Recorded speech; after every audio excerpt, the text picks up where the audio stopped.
social and survival. I remember when my ninth grade teacher asked me, Lisa, what do you want to be when you grow up? And see, I had to fight the 130s every day to get home from school, so I looked at her and said alive. I took an English class, I got a fail in English.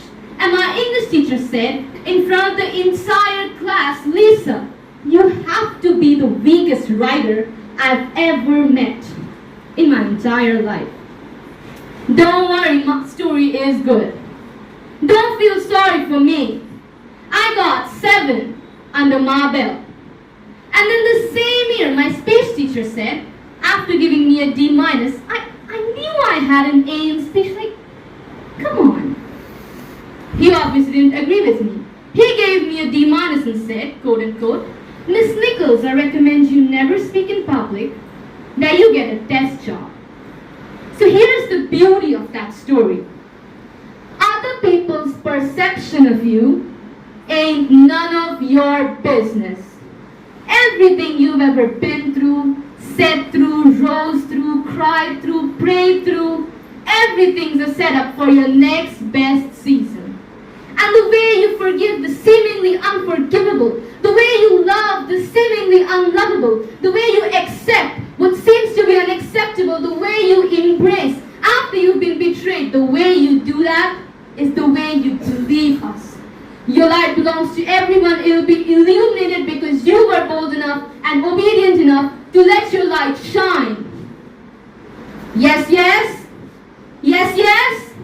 And every time you cross someone's path and they can't handle your light, you know those people. Then they try to give you reasons why you should tone it down a bit. That they would tell Cheryl not to sing so loud. Right, they tell me to shut up in class. They tell you kinda strange. You know those people. Dream snatchers, vision busters. Don't be mad at them. They can only love you to the capacity of which they're able to love themselves. Don't be mad at them. Don't be mad at them. Pray for them. Love them. Because they're dealing with themselves like we're dealing with us. But I want you to remember that just 70 watts, your 70 watts has to be turned way up. Because you've got way more to give us. It ain't over yet. Don't put a period where God put a comma. And when you turn it up to 159 watts, you keep turning it up. You like to stop dimming. You like to say, today is the first day of the rest of my life, and you turn it up. You go and find people who can handle your light. And before today, you might have dimmed your light. You might have shrunk a little bit. You might have tempered it down a bit. But after today, I want you to see this. After today, turn the lights off. After today, you don't dare dim your light. As your light gets brighter, you're going to disrupt some people, and they're going to tell you your light's too bright, your light's too bright, your light's too bright, your light's too bright. Then you just look at them and say, well, I'm not dimming my light. I'm just going to hand you some shades. A speech by Michelle Obama at the 2016 DNC. It's hard to believe that it has been 8 years since I first came to this convention to talk with you about why I thought my husband should be president. Remember how I told you of his character and his conviction, his decency and his grace, traits that we have seen every day that he has served his country in the White House. I also told you about our daughters, how they are the heart of our hearts, the center of our world, and during our time at the White House, we had the joy of watching them grow from bubbly little girls to poised young women. A journey that started soon after we arrived in Washington. As they set off for the first day of their new school, I will never forget that winter morning. As I watched our girls, just 7 and 10 years old, pile into those black SUVs with all those big men and their guns, and I saw their little faces pressed up against the window, and the only thing I could think of was, what have we done? See, because in that moment, I realized that our time at the White House would form the foundation for whom they would become. And how well we managed their experience could truly make or break them. That is what Barack and I have been thinking about every day as we try to guide and protect our girls through this unusual life in the spotlight. How we urge them to ignore those who question their father's citizenship or faith. How we insist that the hateful language they hear from public figures on TV is not the true spirit of this country. How we explain that when someone is being cruel or acts like a bully, you don't stoop to their level. No, our motto is, when they go low, we go high. We know how our words and actions affect not just our girls, but the children throughout this country. Kids who come up to us and say, hey, I saw you on TV, or hey, I wrote a report on you for school. Kids like that little black boy over there who looked up at my husband, his eyes wide with hope, and the only thing he wanted to know was, is my hair like yours? And make no mistake about it. Make no mistake about it, this November when we go to the poll, that is what we are deciding. Not Democrat or Republican, not left or right. No, what we are deciding in this election and every election is who gets to have the power to shape our children. Thank you. Education First by Malala Yousafzai. Dear brothers and sisters, do remember one thing. Malala Day is not my day. I am just one of them. So here I stand, one girl among many. I speak not for myself, but for those who without a voice can be heard. Those who have fought for their rights. Their right to live in peace. Their right to live with dignity. Their right to equality of opportunity, and their right to be educated. The terrorists thought that they would change my aims and stop my ambitions. But nothing changed in my life except this. Weakness, fear, and hopelessness died. Strength, power, and courage was born. I am the same Malala. My hopes are the same. My dreams are the same, and my ambitions are the same. Dear friends, I am not here to speak in terms of personal revenge against the Taliban. I am here to speak up for the right of education for every single child. I want education for the sons and daughters of the Taliban, the terrorists, the extremists. I do not even hate the Talib who shot me. Even if there was a gun in my hand and he was standing in front of me, I would not shoot him. This is the compassion that I have learned from Muhammad, the Prophet of mercy, Jesus Christ and Lord Buddha. This is the philosophy of non-violence that I have learned from Mahatma Gandhi and Mother Teresa. Dear friends, we realize the importance of light when we see darkness. We realize the importance of our voices when we are silenced. In the same way, when we were in Swat, the north of Pakistan, we realized the importance of books and pens when we saw the guns. The wise saying, the pen is mightier than the sword, is true. The terrorists are afraid of books and pens. The power of education frightens them. They are afraid of women. The voice of women frightens them. They are afraid of change, afraid of equality that we will bring into our society.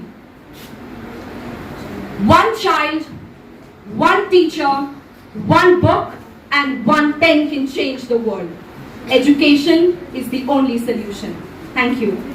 Today I will be speaking the speech To This Day by Shane Coixon.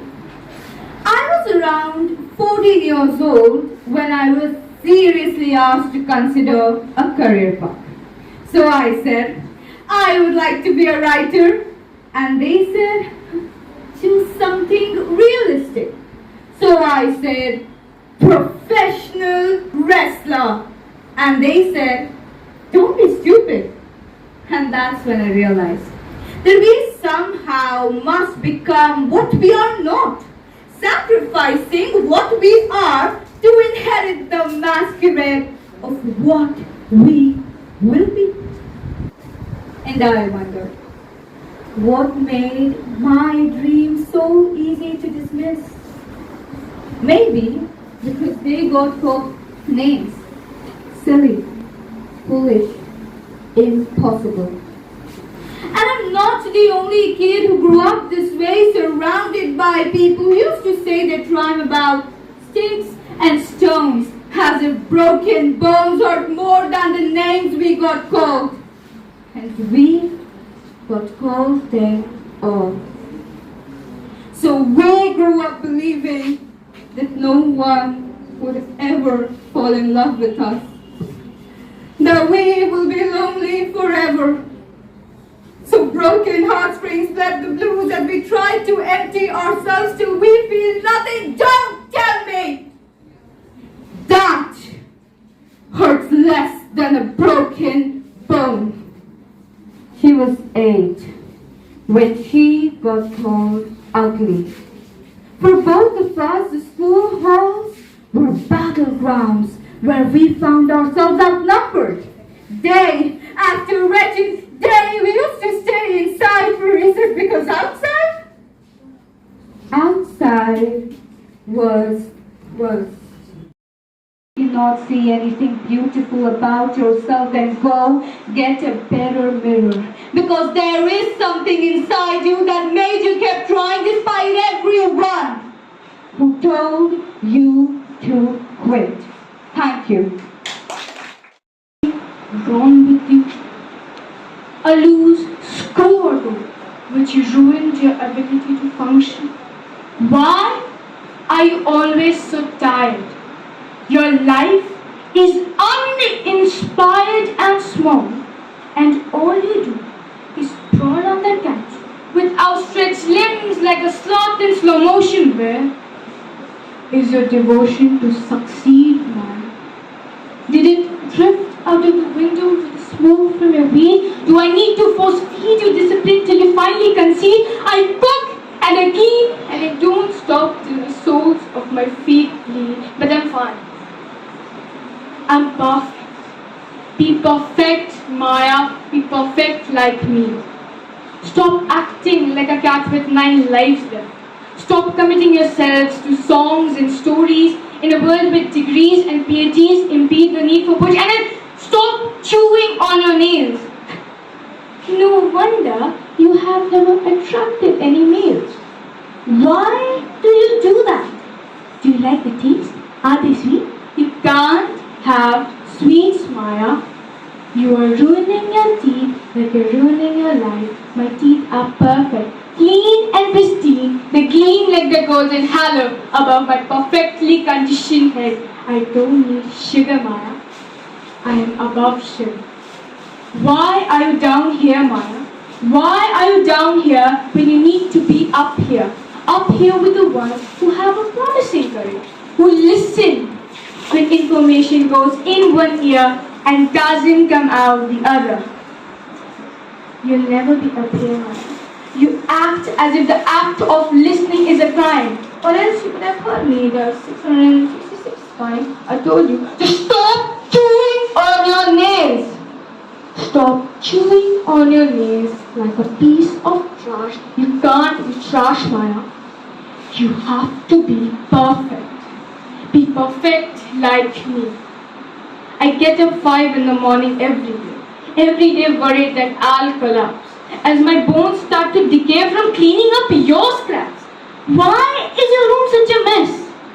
The clothes, they go in the hamper, Maya. Not displayed on your bed like a lack of morale, nor littered on the floor collecting more dust than my withered expectation. You disregard my rules with a stubborn contempt at a substandard attempt at teenage rebellion. But you can't be a rebel, Maya. You are not interesting enough. You need to obey and say yes and okay. You need to do it with a smile on your less than average face. You need to try harder, Maya. Make it wider, Maya. Why don't you know how to smile? You need to pay more attention, Maya. Stop daydreaming, Maya. Stop looking at the ceiling as if your one redeeming qualities lie hidden within the plaster. You need to organize your life. Your life is a disaster. Just like your room, just like your teeth, just like your future, which will soon come to an end if you don't put down that pen. You need to stop writing, Maya. Your life, it's not about... Don't give me that look, Maya. I'm just trying to help you.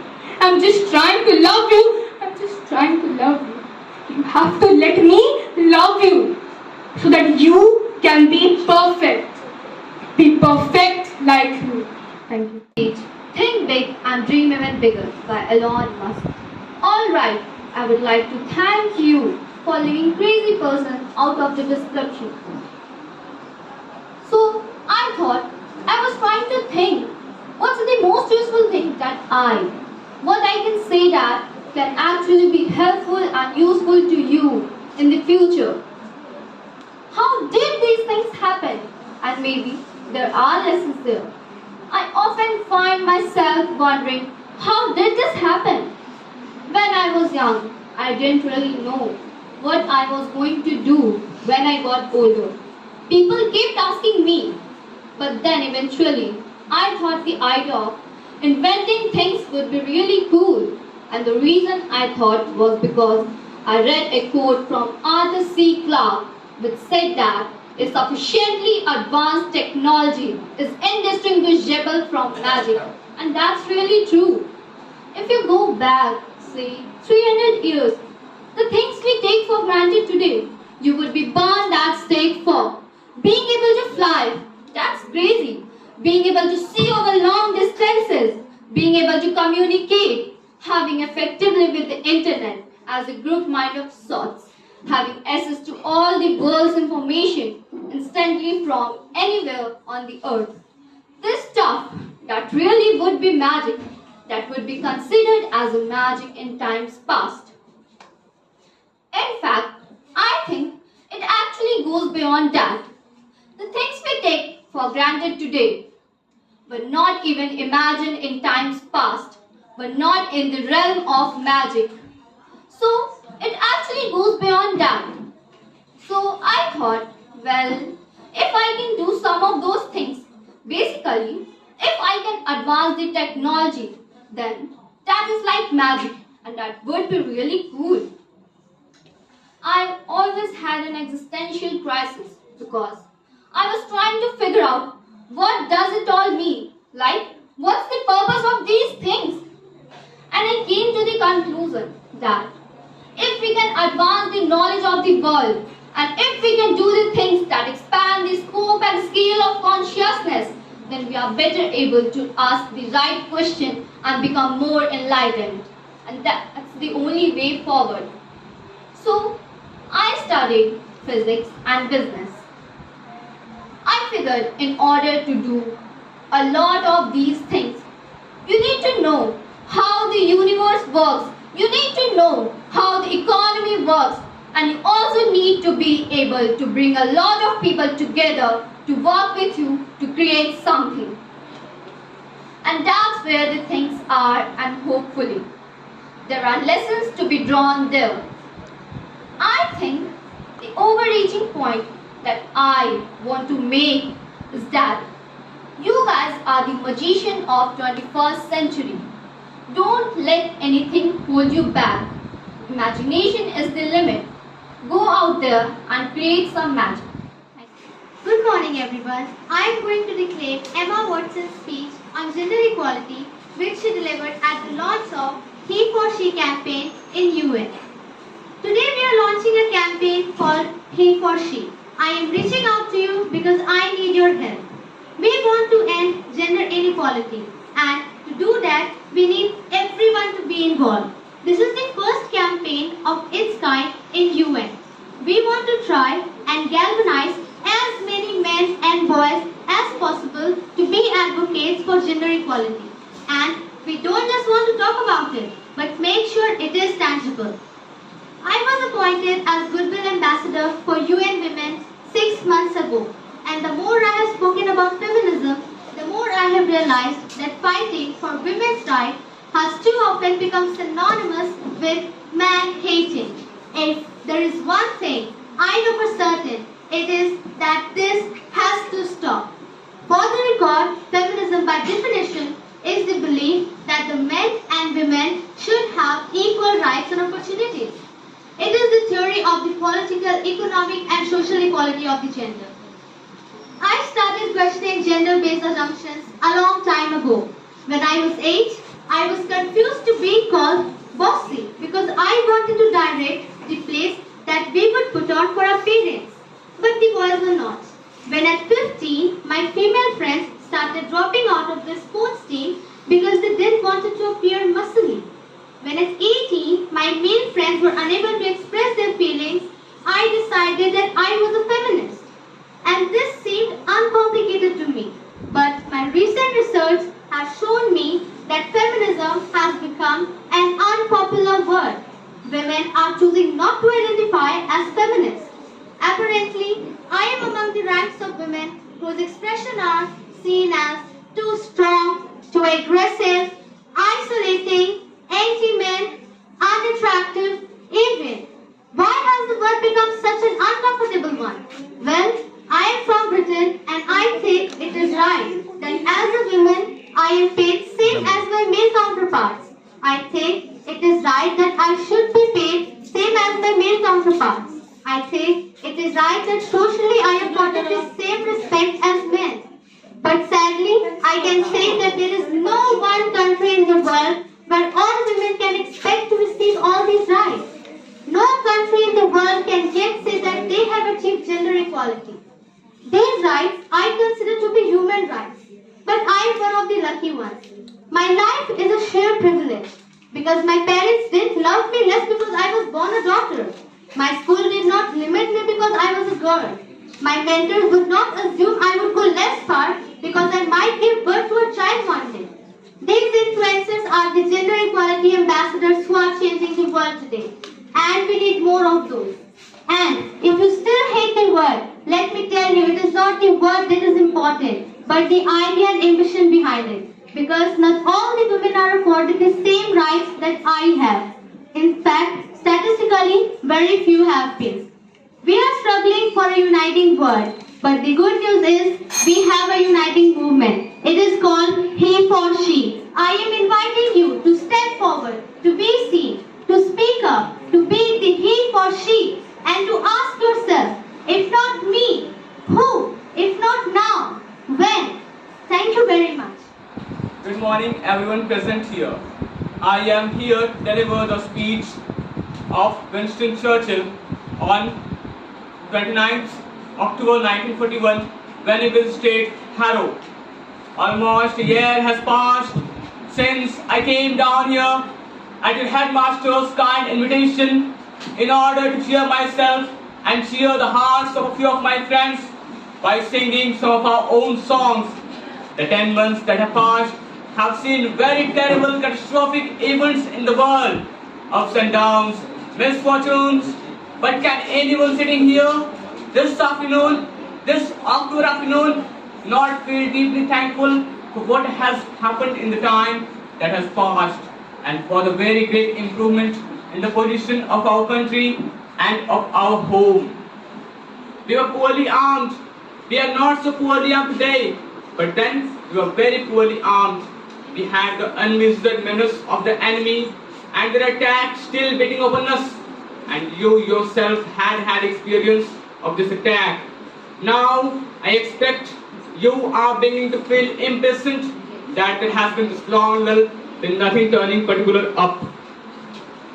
But this must learn to be equally good at what is short and sharp and what is long and tough. It is generally said that the British are often better at the last. They do not expect to move from crisis to crisis. They do not always expect that each day will bring some normal chance of war. But when they very slowly make up their minds that the thing has to be done, then even if it takes months, if it takes years, they do it. A lesson I think we may take, as Kipling well says, we must meet with triumph and disasters and treat those two impostors just the same. But for everyone, surely what we have gone through in this period, I am addressing myself to the school. Surely from this period of 10 months, this is the lesson. Never giving, never giving, never, never, never, never in nothing, great or small, large or petty. Never giving except to conviction of honor and good sense. Never ill to force, never ill to the apparently overwhelming might of the enemy. We stood all alone a year ago, and to many countries it seemed that we were finished. But instead our country stood alone. There was no flinching and no thought of giving in. Though we ourselves never doubted it, we now find ourselves in a position where I say we can be sure that we have only to persevere to conquer. You sang here a verse of school song. There is one word in it I want to alter. I wanted to do so last year, but I did not venture to. It is the line, not less be praised in darker days. I have obtained the headmaster's permission to alter darker to sterner, not less be praised in sterner days. Do not let us speak of darker days. Let us speak rather of sterner days. These are not dark days. These are great days. The greatest days our country has ever lived. And we must all thank God that we have been allowed, each of us, according to our stations, to play a part in making these days memorable in the history of our race. Thank you. Good morning, everyone. Today I am here to deliver a speech originally delivered by Eleanor Roosevelt titled The Struggle for Human Rights. We must not be confused about what freedom is. Basic human rights are simple and easily understood. Freedom of speech and free press, freedom of religion and worship, freedom of assembly and the right of petition, the right of men to be secure in their homes and free from unreasonable search and seizure and from arbitrary arrest and punishments. The basic problem confronting the world today, as I said earlier, is the preservation of human freedom for the individual and consequently for the society of which he he is a part. We are fighting this battle today again as it was fought at the time of the French Revolution and at the time of the American Revolution. The issue of human freedom is as decisive now as it was then. I want to give you my conception of what is meant by freedom of individual in my country. Nationally, there must always be a consideration of the rights of others. But in a democracy, this is not a restriction. Indeed, in our democracy, we make our freedom secure because each of us is expected to respect the rights of the others. And we are free to make our own laws. Freedom of the press, freedom of information, freedom of assembly. These are not just abstract ideals to us. They are the tools with which we create a way of life in which we can enjoy freedom. It is my belief, and I'm sure that it is also yours, that the struggle for democracy and freedom is a critical struggle for the great objective of the United Nations to maintain international peace and security. Among the free men, the end cannot justify the means.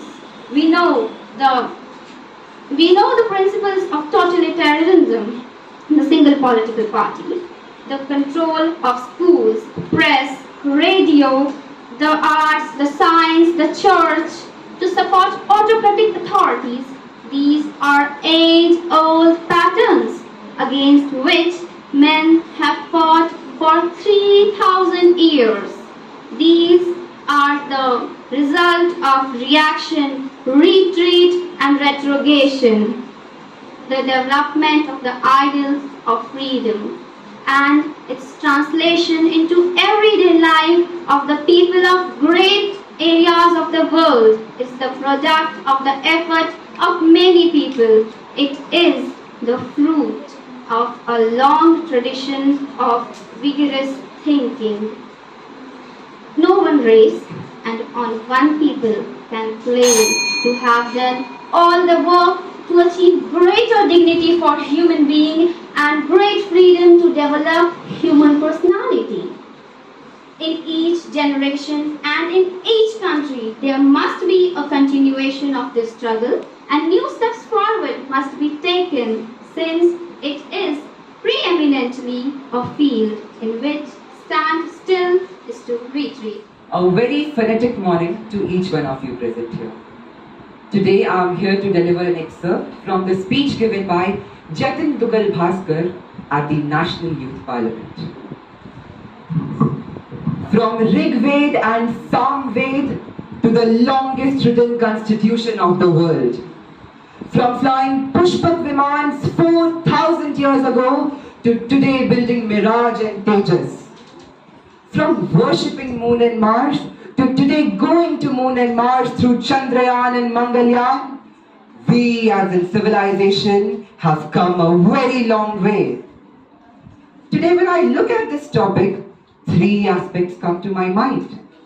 Number one, what is a sustainable environment for me?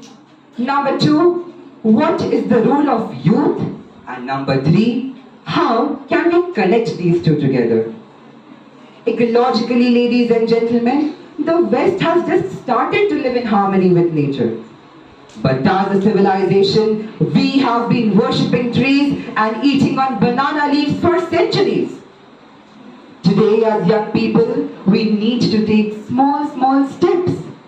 We need to understand that nature has enough for our need, but not more than that for our greed. And this will lead to an ecologically social, sustainable nature. Today we have surpassed China in terms of population, and now it is inevitable for us to make educational reforms. And I would like to ask the youth of the nation, why should I only dream of becoming an IAS officer, doctor or engineer in the great nation of Mahatma Gandhi? Why cannot I dream of an India where a young Dalit boy from Gujarat becomes the leading shoemaker of the country? Why cannot I imagine of a nation where a Tamil barber becomes the hairstylist of all the Hollywood actors? When the youth, rather than being proud of Sundar Pichai and Satya Nadella, start to build their own Google and Apple, that day will become technologically sustainable. And all these avenues are incomplete without a political structure. And that is why I believe and demand that along with National Youth Parliament, we need youth in the Parliament for making educational amendments. Along with Indian administrative services for our bureaucrats, we need Indian political services for our politicians. Isn't it, ladies and gentlemen? Today, unfortunately, I live in a nation where a pack of cigarettes which can kill you is bought and sold openly. But when a girl needs to buy sanitary pads, she has to wrap them in black plastics. Today, I live in a nation where the white men have left us 77 years ago, but still we are in that inferiority complex using fairness creams to whiten our skin, our culture, our identities and standard of living. Ladies and gentlemen, it is important for us to remember that I can wear an American shirt, I can wear a Polish band and a German watch, but my identity should be Indian. At last, I shout out loud that, as Dr. APJ Abdul Kalam rightly articulated, great nations are not built by handsome men, but by those who can give their hands to those in need. Thank you. Namaskar. Jai. Very phonetic morning to honorable panel of jury, teachers and my fellow participants. Today I'm here to present the speech, the golden words given by Shweta Umre, the Peace Ambassador of Japan, on the theme Connecting India Economically, Culturally and Geographically. Now when I talk about this topic, I can see two aspects. The first aspect, connecting India to itself. The second aspect, connecting India to the other countries globally. Now when I talk about the first aspect, I personally feel that India is already a connected enough country.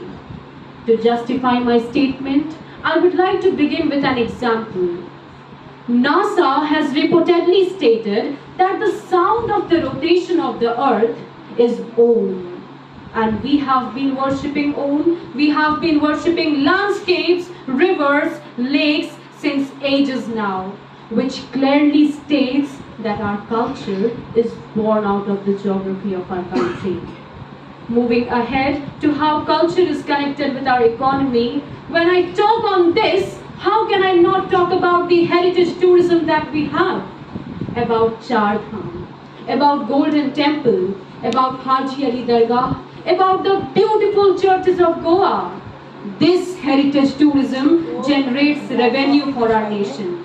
And this revenue helps us build a better, a stronger economy. And that we have a stronger economy now, it is possible for us to reach the proportions of our country that are in most remote areas, which will lead to not only literate individuals, but also to the educated individuals. And educated individuals of this nation would arise and take care of their culture, would arise and take care of their geography, and when this would happen, our India would arise. Talking about the geography, when I see that people who drinks water in Bengal, it comes from Himalayas.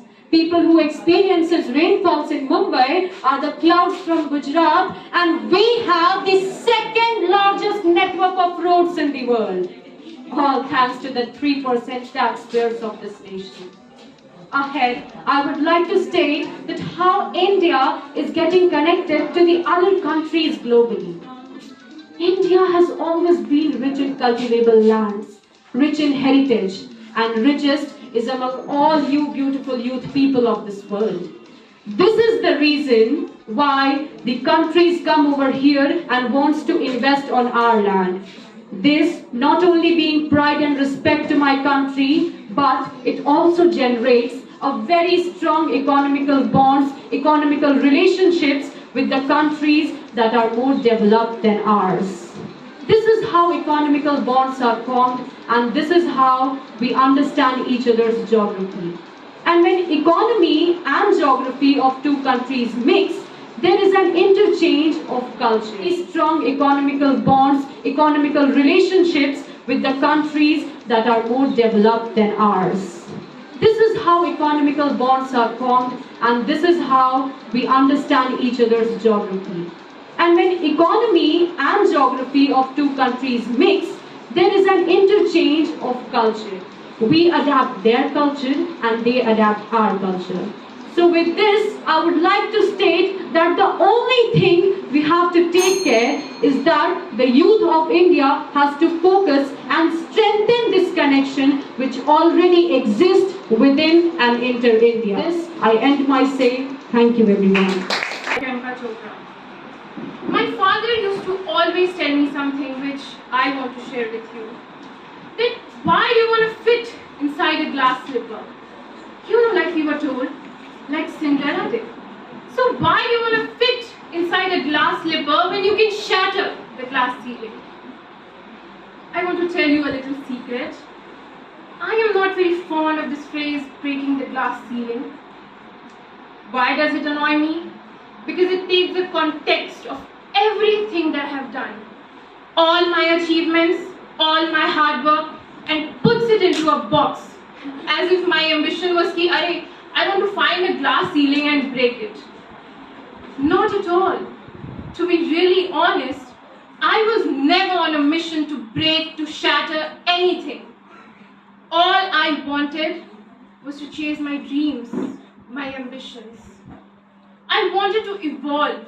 I wanted to become the best version of me that I could be. And of course, in Priyanka Chopra style, along the way, I wanted to smash and break every obstacle that came my way, which I did. But that doesn't mean that the glass ceiling doesn't exist. Of course it exists. And countless of women and men, mostly women, run into it in their professional and personal lives, and I think most of you can vouch for that right now. The Oxford Dictionary definition of the glass ceiling is an unacknowledged barrier to advancement in a profession, especially affecting women and members of minority from rising beyond a certain level in a hierarchy. So, why did I choose it as my topic for today if I hated it so much? Because I hope through my experience, I can present you the tools to live your dreams and to not make the glass ceiling, defined by society, largely patriarchal, as your goal. I want you to aim higher because I know you can, and it's honestly all I did. Every step of the way, all I did was to set a higher standard. How did I get here? By being fierce, by being fearless, and by being flawed. Completely and utterly flawed. I am not perfect, like none of us are. So tonight I'm going to try and break it down for you in a slightly different way. So here are a few of my favorite tools from my list to become the best version of yourself. There's only one you, okay? Because there's no one else like you. And I don't mean the superficial parts. I am talking about the core of you. Who you are inside, your values, your beliefs, your faith, and once you understand who that person really is, ladies and gentlemen, you have taken the first step in finding your unique self, and that is the best version of you. We are told so many times in our life that no girl should do this, or you are the elder guy of your house, this is your responsibility, this is who you should be. Who can tell you who you should be?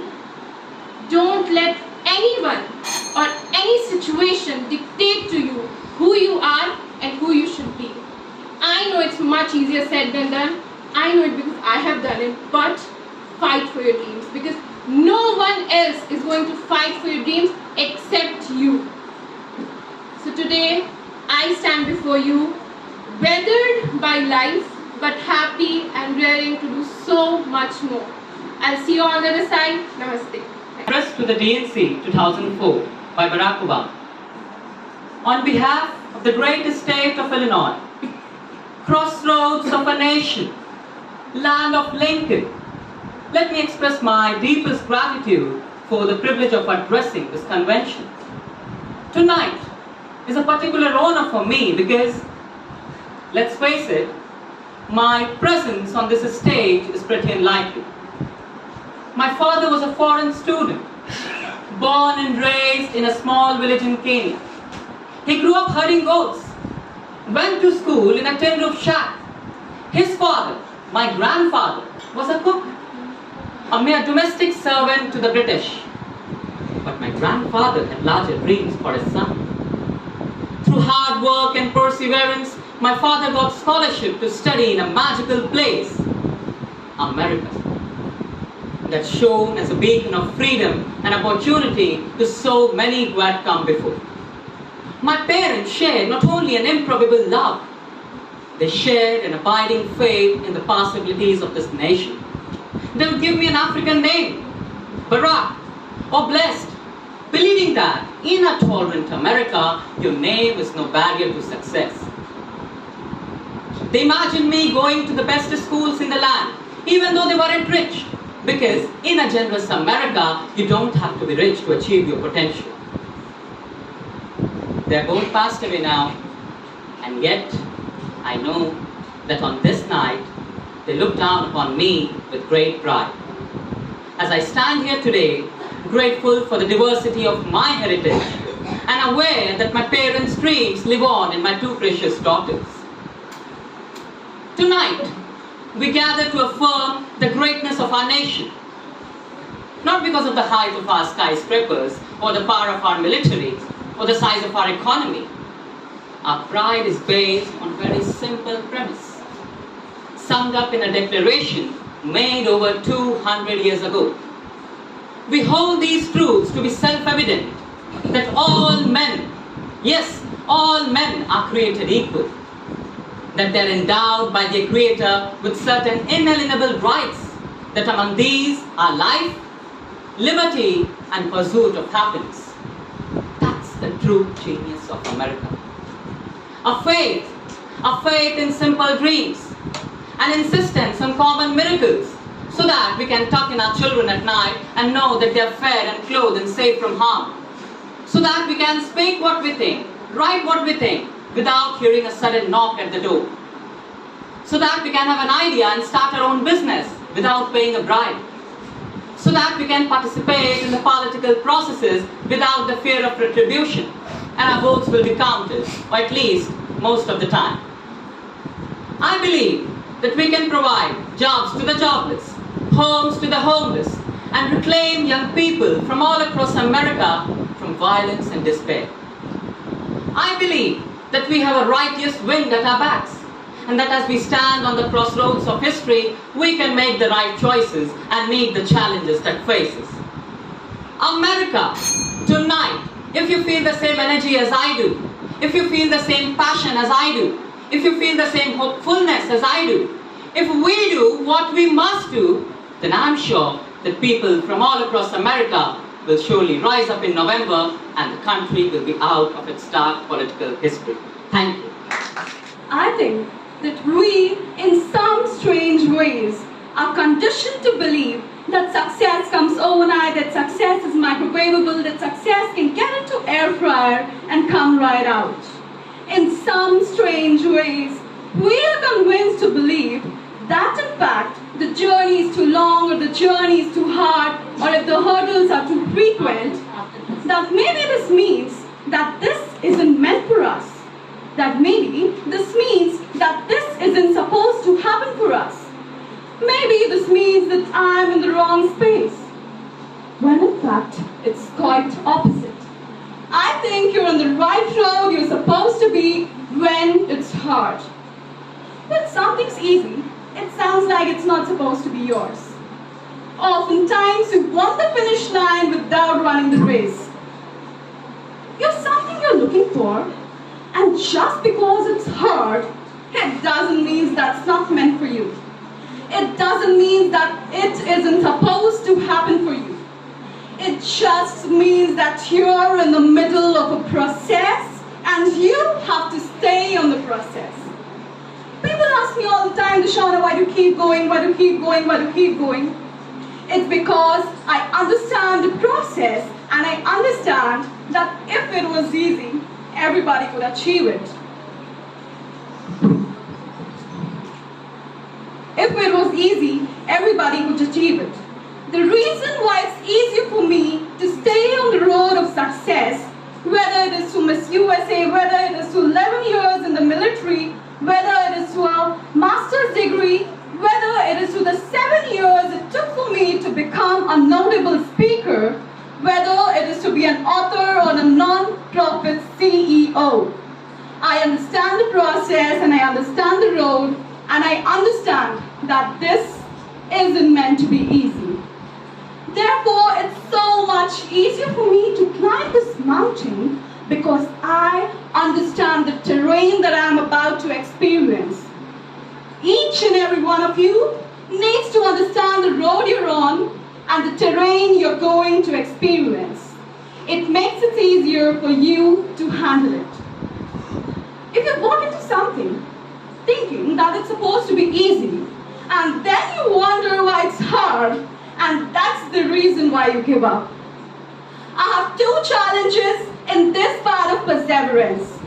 One, I challenge you to accept the road for what it truly is and get rid of all the fairy tales.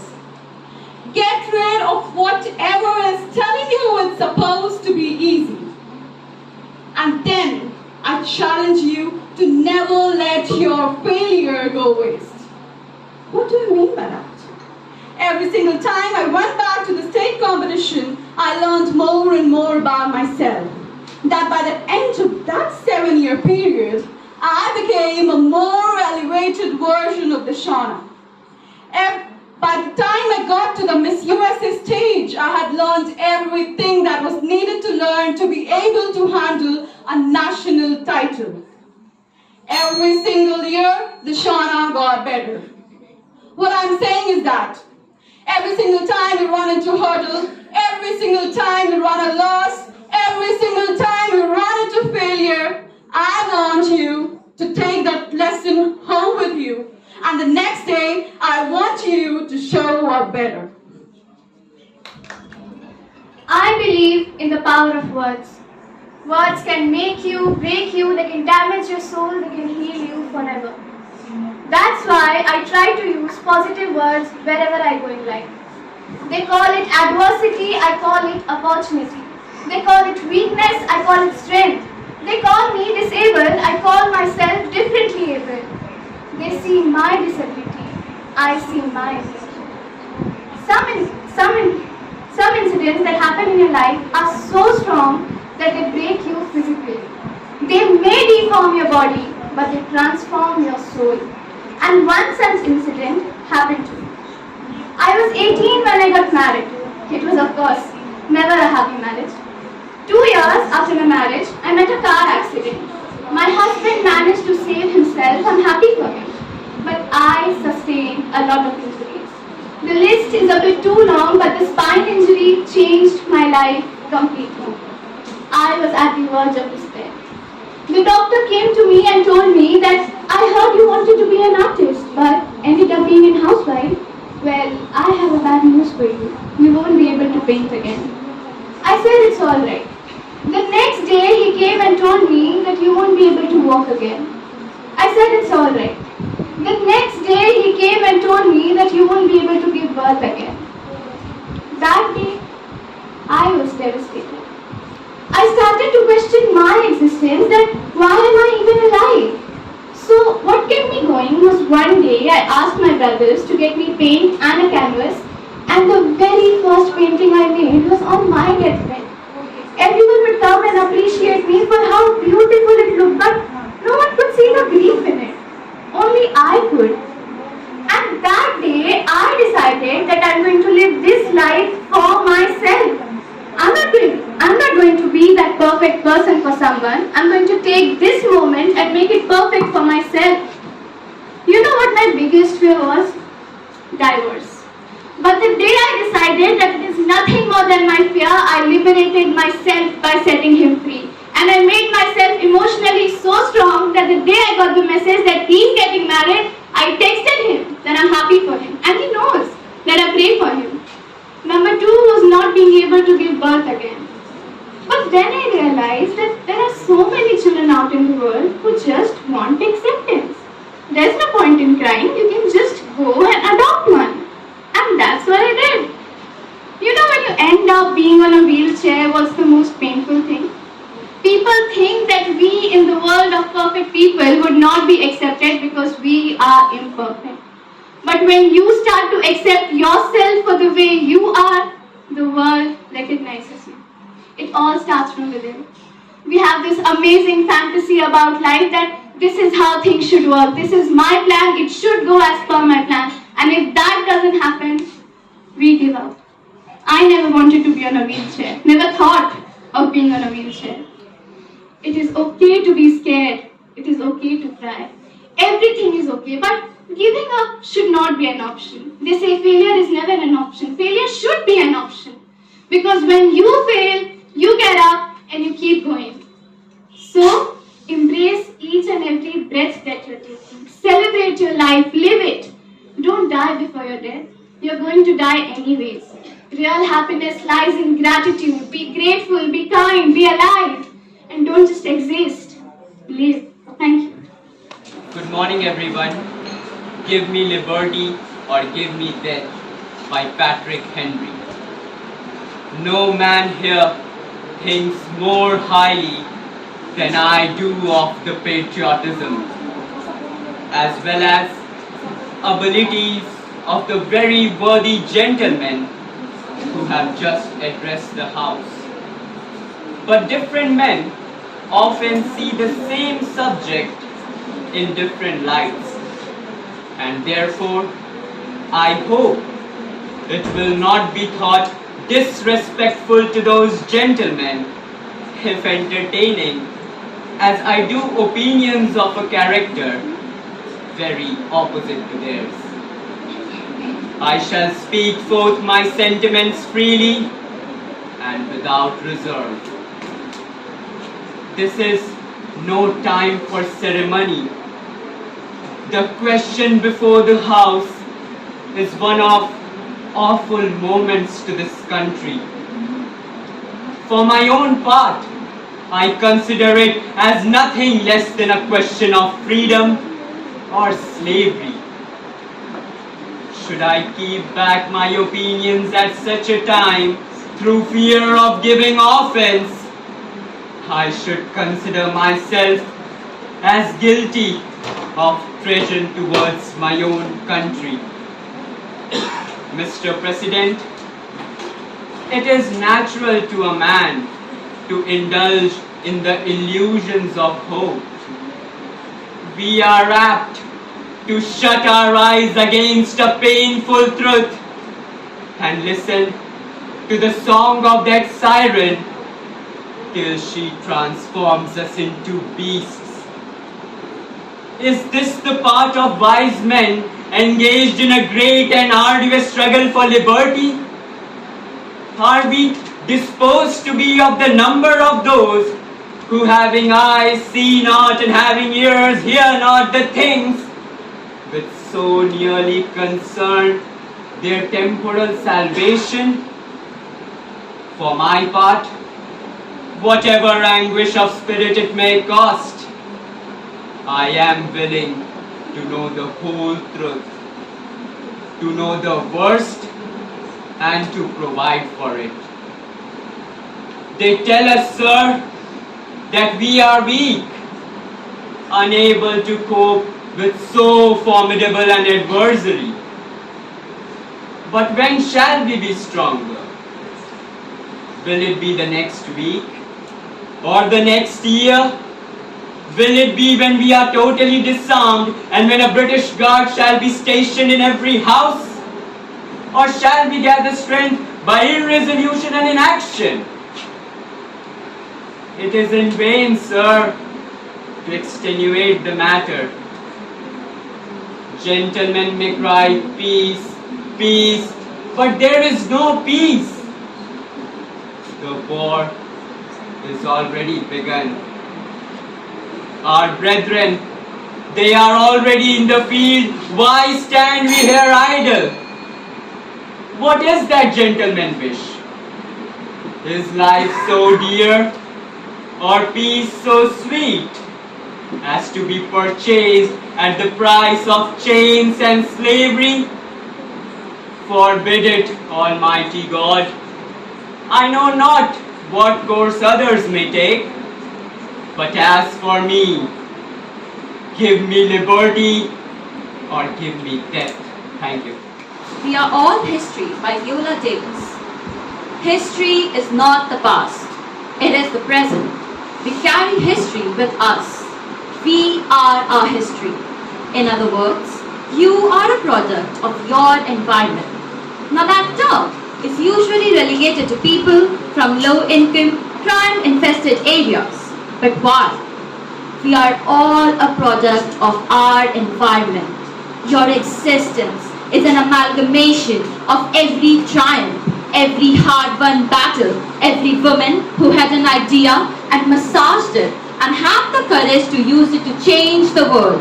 Every person who survived slavery, Jim Crow, black coats to the trail of tears, wars, and passed their dreams on to you, of love, of hate. You are also the product of the other, of silence, of apathy, a school built on stolen ground, of women, a parent, grandparent, and sisters who suppressed dreams and ideas, who died with lost potential and horrific memories of sexual assault, mental illness, who didn't feel good enough, or pretty enough, or enough. Even your anxiety is a part of your history. And yet, here you are, privileged, blessed, to do what? There are two roads that I see that people usually take. The choice to think that your path is all about you and your success. How high you can climb in your career and your status. Or the so-called save the world approach, where you have a vision for the world and by God you will change it because you are different. The first road requires you to mistake your presence for the event, to be in complete denial. And the second requires you only to deny the really bad stuff. It requires you to forget racism, Nazi colors, intersectionality, poverty. Oh, but maybe I'll take the sexism because it pertains to me. Forget any evidence in my family of mental illness, of violence. Forget anything in me that will get in the way. Forget my pain, my fear. Both dead end. Both result in well-intentioned, very bright, enthusiastic people doing nothing. Well, how about this as a noble idea? How about owning it? Owning all of it, the good and the bad.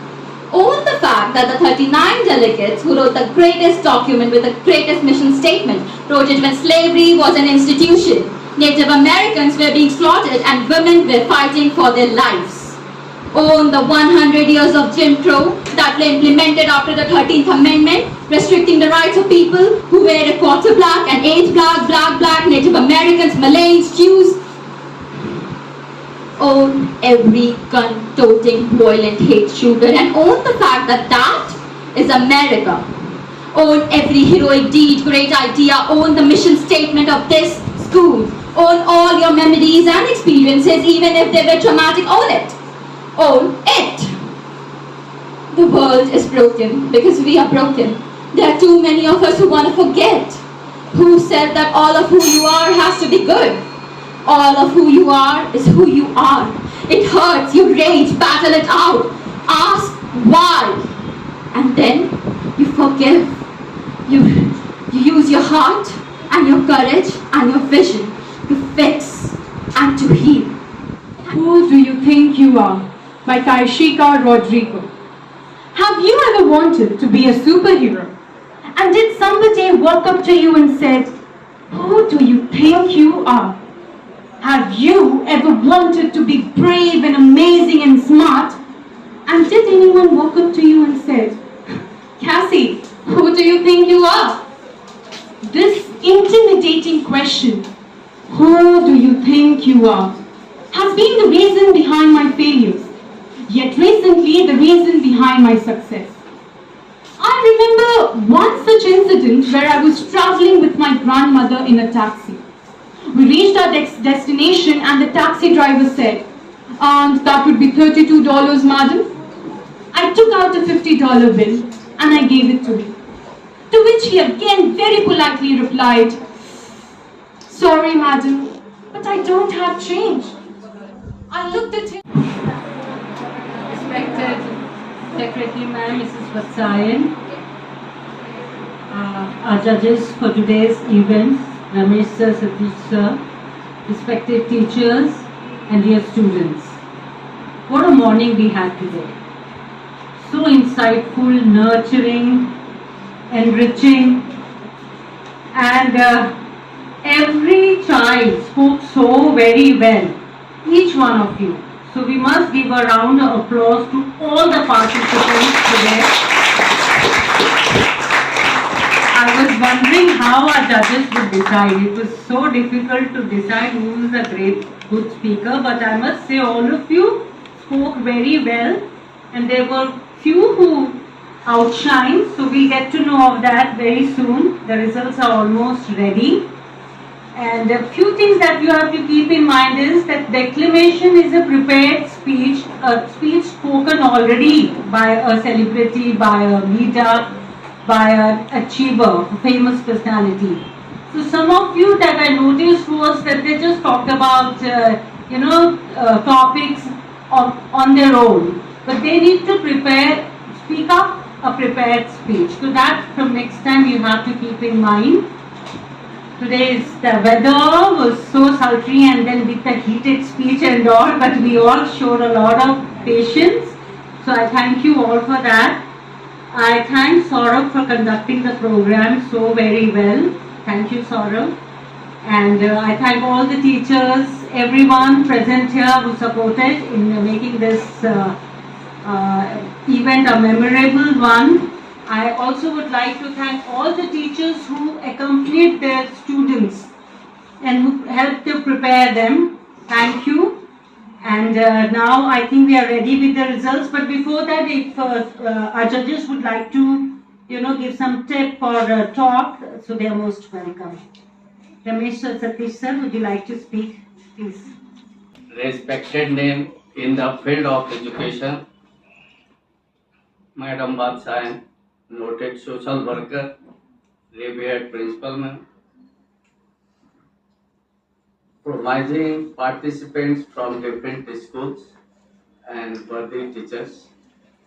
Actually, this program is very, very beautiful one, and I am very, very thankful to our principal madam for organizing such type of event. So far as this event is concerned, I feel any declamation is the part of a public speaking, and public speaking is not a simple task. It needs two important things: dismissal of fear and persuasive. Confident, only then you can be a good orator. Although there is a scope of improvement in every field, in every task, in any work. So I would like to place few lines of a famous शायर मिर्जा गालिब. राहें दुश्वार हो सकती है मंजिल की, राहें दुश्वार हो सकती है मंजिल की, हमें गिर गिर कर संभलना होगा. वक्त चाहेगा तो हम कांटों पर भी चलेंगे, हमें हिम्मत से जमाने को बदलना होगा. The most important thing in one's life is removal of fear. Here, I extend my regards to Principal Ma'am and Madam Vatsayan here, and also all the audience along with the participants who have worked so hard to present themselves on the stage today. Really, it was a remarkable piece of work which you have done, and no words can define your effort which you have put behind that. One thing, as a declamation, I just want to point out the certain points which you should keep in mind when you come next. Especially in the cases of sub-juniors and juniors. What I observed was that somewhere you became a more dramatic. Your hand gestures, your body gestures were too much. Declamation, as our principal man just has informed you about that, it is someone's speech which we are representing once again. Can you imagine that Barack Obama, he'll be using all the hand gestures and body gestures to give his speech in that manner? Perhaps not. So most of our sub-juniors and juniors, some of you went to the extent of that doing it. Please avoid that. You can take a cue and a lesson from the seniors. Really speaking here, the seniors participants, I had a really tough time to give marks to them. I think there are 3 people in the senior section who have got equal marks and 2 have done very well there. So it was just because they took it casually. They put forward their words, the experiences, the clarity, the purpose, the motive. It was very clear. Without being extraordinarily there or presenting your gestures there. Gestures just add to it in drama. Okay, elocution, till that little bit you can go there. But when it is part of declamation, you should just remember that you are presenting someone's speech who has already said that. You just take a look, take an example of anyone, any leaders here, because many of you have just quoted the leaders all worldwide there. Have you seen them speaking in that manner? I don't think so. They take time, they chew on the words, they come out clearly, and then they finish the words so that the message goes home. This is what you should learn to do, especially the juniors and sub-juniors I'm talking about. Seniors, you have done very well here, because Rene told you that I had a tough time to give marks to you. But anyway, all the best to all of you. You have worked very hard, and it is difficult to come up here and express your views in front of so many audience and so many clapping hands there. Thank you all of you. As I have said earlier, always remember, in the realm of a speech, there are no losers, as every speaker here has triumphed over silence. Now, let's move on to the results. In the sub-junior category, the 3rd position goes to Prisa of St. Xavier's.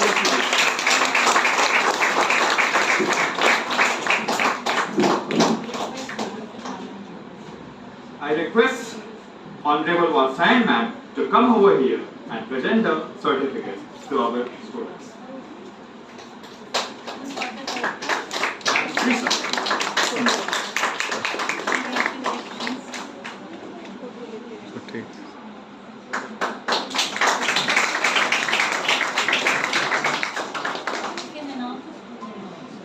The 2nd position goes to Arya Singh of Carmel High School.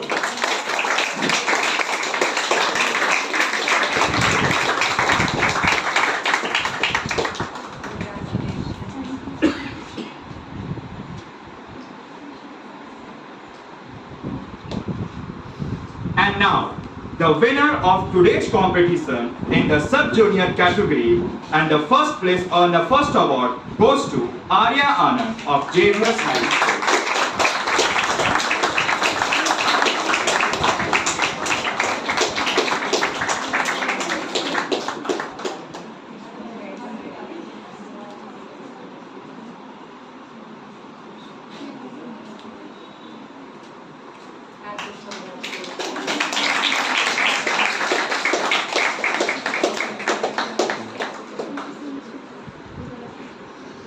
Now, let's move on to the junior category. In the 3rd position, the award had been given to Niranjana Nidhi of Don Bosco Academy.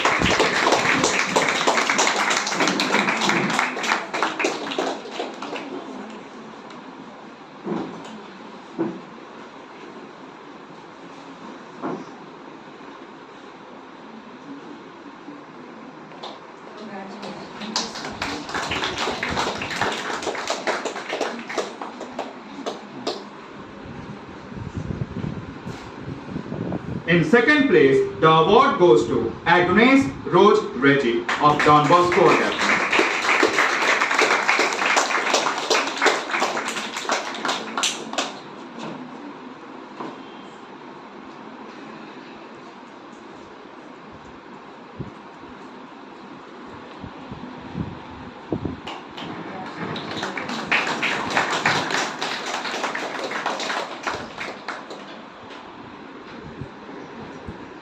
And now, the winner of today's competition for the junior category, the first position goes to Anusa Thakur of International School.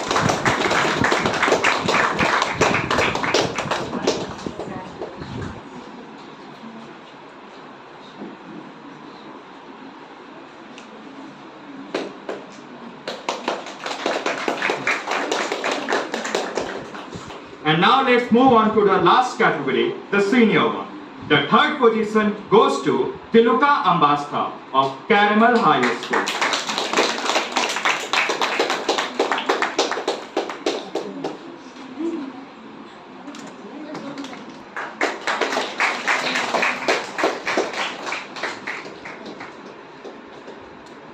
In the second position, Rohini Pandey of St. Joseph School.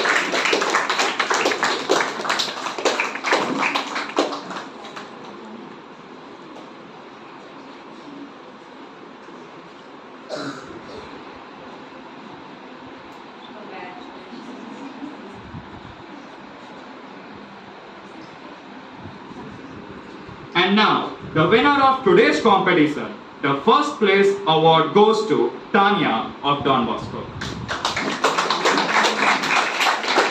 Please give a huge round of applause for all our champions.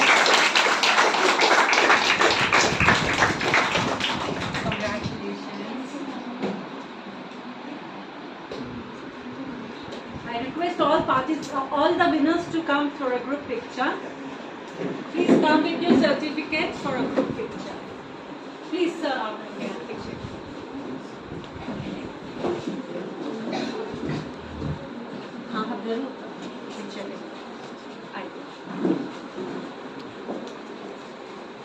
Sir, my children can be in front. You just be in front.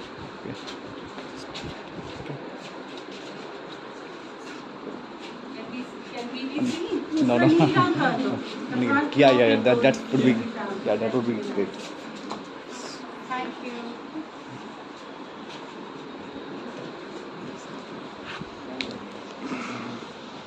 I think your case at the back. You go that side, no? Yes.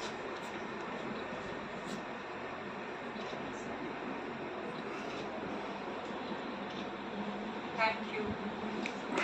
Congrats again.